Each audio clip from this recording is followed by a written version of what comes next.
I think, however, that the world leaders, particularly America and China, are taking it seriously. Like Putin, not Putin, Xi Jinping and Biden have already had bilateral talks about AI. Now, that doesn't mean that any treaty has been signed, but the fact that these world powers are talking about it, frankly, already is a good sign.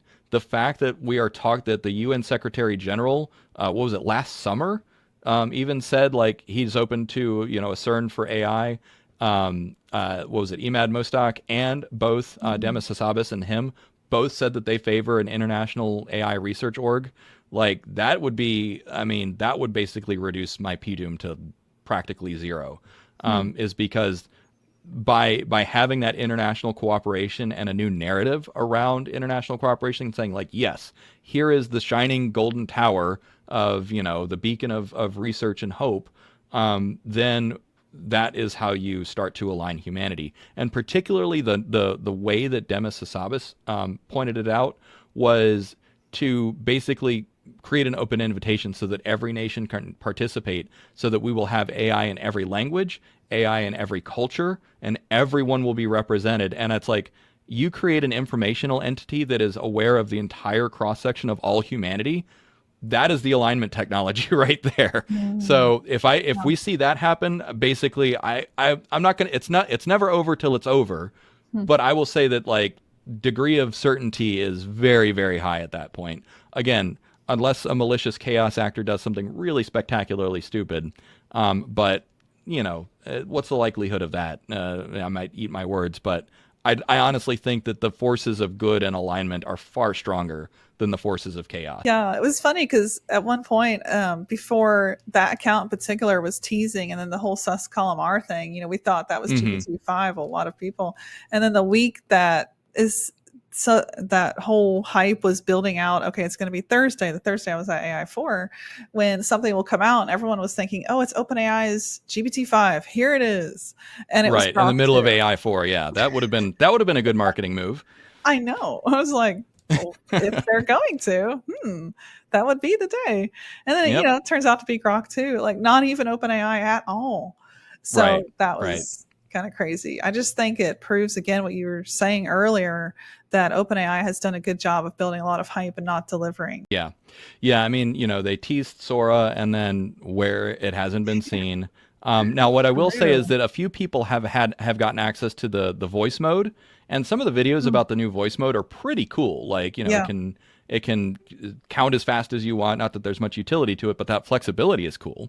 When it adds breaths, like, pauses to breathe. So it has fully crossed the uncanny valley. Yeah. So I'm looking forward to that technology being integrated into robots. There was a meme going around. It was a Bicentennial Man with Robin Williams. They said that was supposed to come out in 100 years, but we're going to get Bicentennial Man tomorrow or next year or whatever. So yeah, like the voice will cross the uncanny valley first. Already has, really. Yes, agreed. Oh my gosh, you imagine just interacting with that in humanoid form? That's a wild thought. Oh yeah, it's coming. It It's is. coming sooner or later. Like you said, like, it might be this year, next year. Change is going to happen faster than some people predict. Yeah. I think there's consensus growing on that. 1,000%. I don't know if you saw the study that came out, I want to say January of 2023, with 2,700 AI researchers. And this was also, it was funny because I found your channel, I found Peter Diamandis's books and his Moonshots show, and then I found this research report, like all in the same timeline. In that report, these 2,700 AI researchers sat down and looked at the timeline of full job automation. And they put the year 2100 on it. And I'm cross-checking, GPT-2 came out 2020, and then it was suspected that 3 would take 50 more years. That was the prediction. And so just to like shortcut that by 47 years, it's just like, okay, will job automation happen by 2100? I don't think so. I think it's going to be a lot sooner than people are even suspecting. And that's why people like you and I are so much needed. We're sharing this on YouTube. We're putting a light on job automation is coming, and I feel like you are very rare. Yeah. I think there's consensus growing on that. 1,000%. I don't know if you saw the study that came out, I want to say January of 2023, with 2,700 AI researchers. And this was also, it was funny because I found your channel, I found Peter Diamandis's books and his Moonshots show, and then I found this research report, like all in the same timeline. In that report, these 2,700 AI researchers sat down and looked at the timeline of full job automation. And they put the Yep. year 2100 on it. And I'm Hmm. cross checking, GPT-2 came out 2020, and then it was suspected that 3 would take 50 more years. That was the prediction.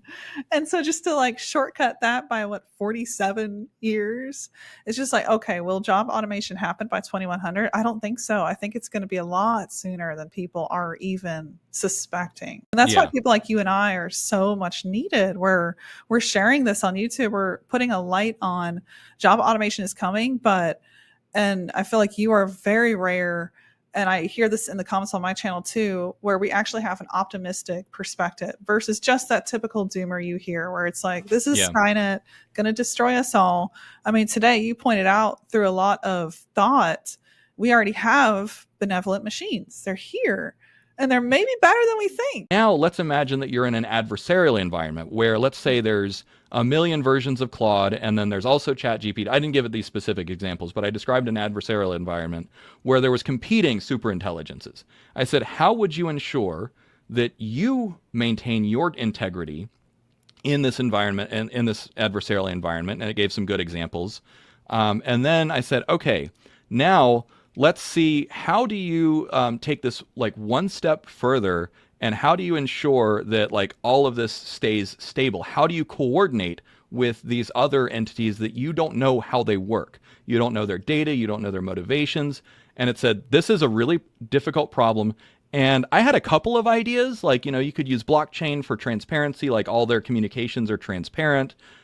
It came up with not 4 or 5, it came up with 12 cryptographic and other game theory ideas about how to ensure that you can detect truthfully what is going on, like what is the actual coordination mechanism happening between disparate AI entities. And at that point I said, this conversation is over. You clearly know more about this problem than I do.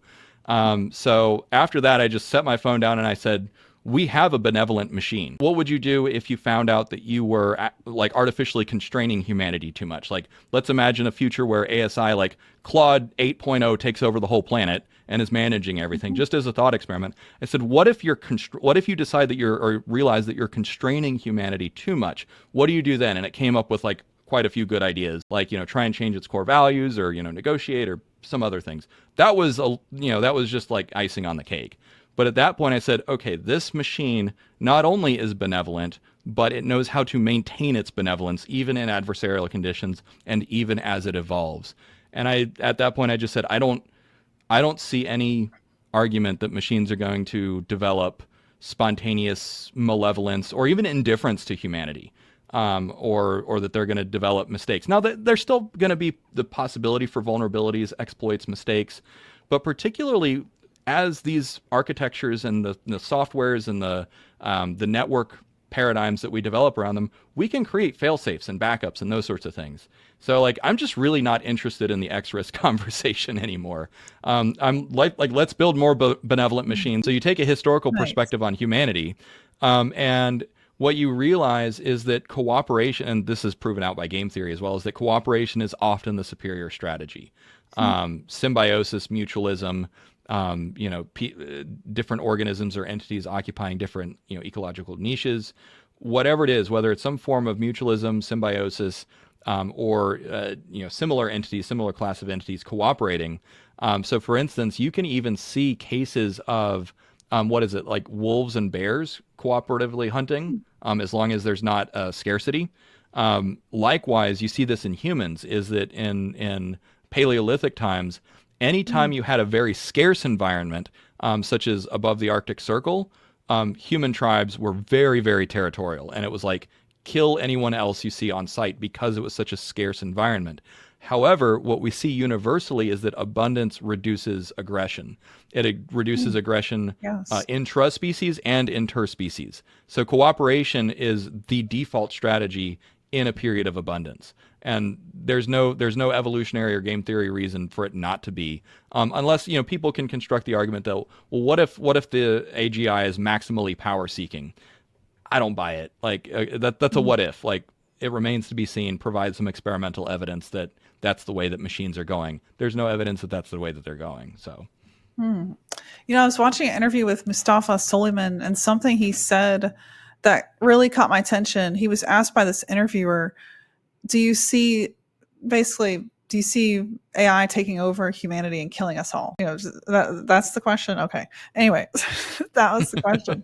And he just like shut the interviewer down and said, no, there is no likelihood. And he said nothing else. And they went on to the next question. But that made me think, like, what? Next question. Yeah. 0? That's insane, because that's not typically what most people think.